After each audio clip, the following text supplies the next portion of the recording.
Welcome back to my workshop. I'm Andreas. I'd like to give you another quick update on what's been going on in the shop.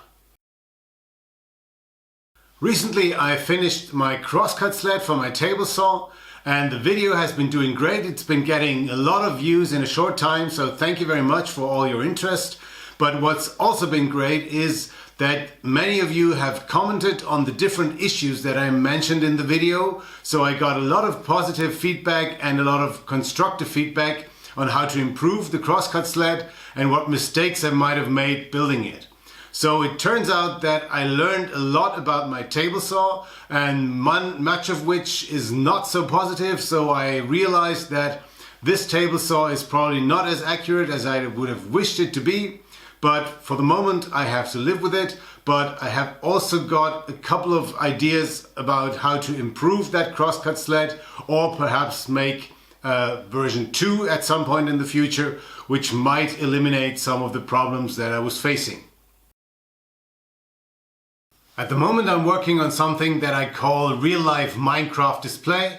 Basically it's a set of picture frames with removable plexiglass panes that my son can use to display some of the images or pictures that he makes using plastic beads, and the things that he makes are inspired by Minecraft. So that's my fancy name for a pretty simple thing.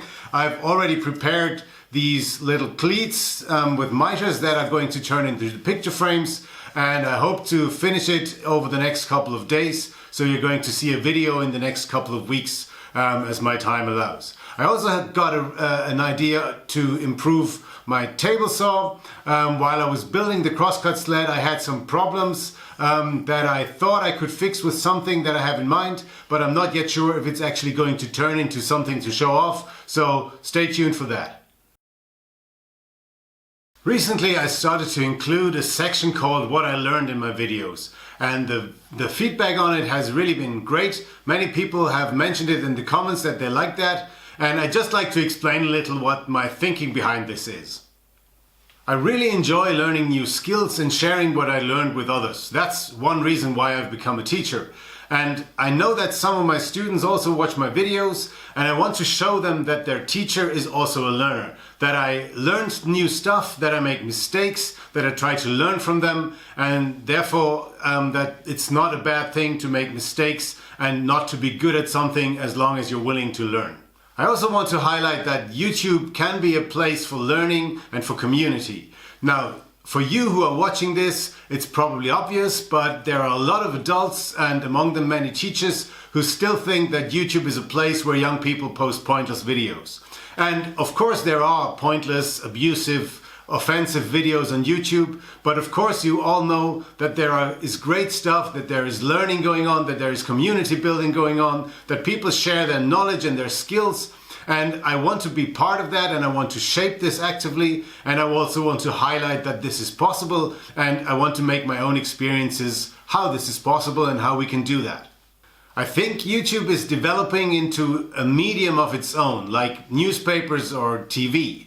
And as there are things of very different quality printed on paper, and as there is content of very different quality on TV, you just have to pick what to watch. Obviously there is bad stuff, there is abusive stuff, there is time-wasting stuff both in the newspapers and on TV, but of course there is also stuff that you can grow with, that you can enlarge your knowledge and your skill set. And I also want to highlight that YouTube can be a positive place, and that you have to pick your communities and have to look around for the stuff that helps you grow, instead of wasting your time and maybe look at destructive videos and get a bad feeling from it. So that's basically my thinking behind this, and the What I Learned section in my videos is one small way of highlighting these ideas.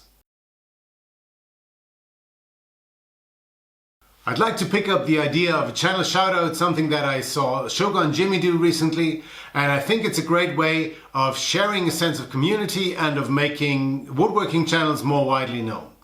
My first shoutout goes to Rob's Woodshop. Rob is a woodworker from Holland who's a great guy, has a great sense of humor, is a relentless learner and sharer of ideas, and if you haven't seen his channel and his work, you should really check him out. I'll link to him in the corner and in the description below.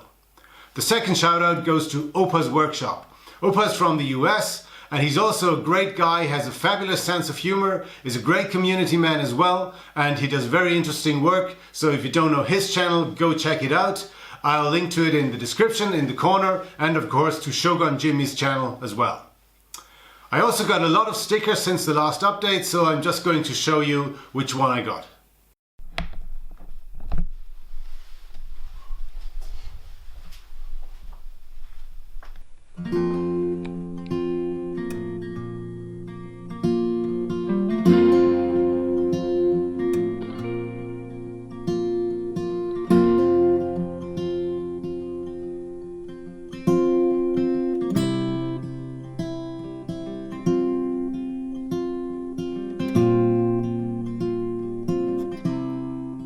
Now, I hope you enjoyed this little update, and if you did, I'd appreciate if you give it a thumbs up, if you share it with your friends, leave a comment perhaps.